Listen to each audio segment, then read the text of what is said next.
ایک ہفتہ کے اندر 5 کلو وزن کم کرنا ہے تو 1 چمچ شہد میں لہسن کا رس ملا کر کھائیں۔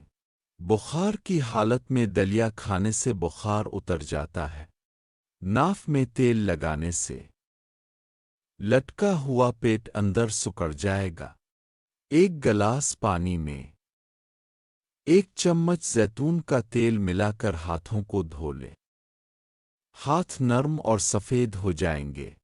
چنے کی دال پکا کر کھائیں۔ لاغر اور کمزور جسم طاقتور ہو جائے گا۔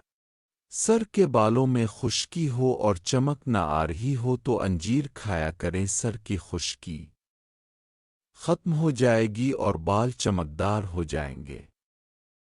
چہرے پر سبز لہسن کا پانی لگانے سے چہرے سے داغ دھبے دور ہو جایا کرتے ہیں۔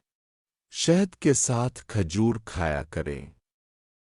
آنکھوں کی بینائی کمزور نہیں ہوگی۔ مٹی کے برتن میں کھانا کھانے سے گھر میں برکت آتی ہے۔ کچا آم کھانے سے گلا خراب ہو جاتا ہے۔ سر چکراتا ہو تو تیل سے سر کی اچھی طرح مالش کریں، چکر آنا ختم ہو جائیں گے اور ساتھ سر کی خشکی بھی بھاگ جائے گی۔ کریلا قبض کے مریضوں کے لیے مناسب سبزی ہے۔ رات کو ادرک کا ٹکڑا کھا لینے سے کمر کا دور ختم ہو جاتا ہے۔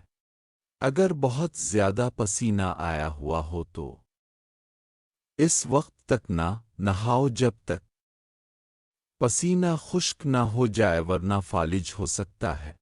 امرود کا چھلکا چہرے پر لگائیں، چہرہ خوبصورت ہو جاتا ہے۔ اگر ہمیشہ جوان رہنا چاہتے ہو تو روزانہ کچا پیاز کھایا کریں، بہت مفید ہے۔ ناف میں عرق گلاب کے 3-4 قطرے ڈالنے سے بخار کی شدت کم ہو جایا کرتی ہے۔ ہاتھ اور پاؤں کے ناخن کمزور ہو گئے ہیں تو گڑ کے ساتھ 3 دانے پستہ اور 5 دانے کشمش کے کھاؤ، ناخنوں کی کمزوری ختم ہو جائے گی اور چہرے کی جلد کبھی لٹکے گی نہیں۔ گڑ بلغم کے لیے بہت مفید چیز ہے۔ اگر اسے وقت خاص سے پہلے استعمال کر لیا جائے تو ساری رات تناؤ برقرار رہے گا۔ وقت ہم بستری سے جتنا مرضی لطف اٹھاؤ، طاقت برقرار رہے گی۔